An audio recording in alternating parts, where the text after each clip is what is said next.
Sentra 2014. Barulho na direção, ruído. Esse barulho aqui, ó. Vamos explicar para vocês como a gente resolve esse problema aqui. Quem vai explicar vai ser o Eric de Coaria. Esse barulho aqui, esse barulho chato.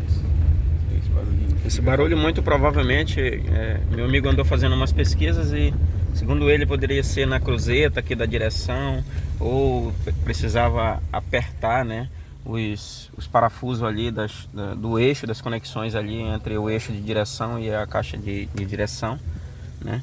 E a gente verificou tudo isso aí e não resolveu o problema, não teve solução. Esse problema muito provavelmente está ali no corpo do motorzinho, ali naquela caixa de direção, porque é uma direção elétrica, né? Então a gente vai desmontar esse sistema, avaliar, ver se existe desgaste, se precisa fazer uma lubrificação. E aí a gente volta com vocês trazendo o resultado aí. Beleza.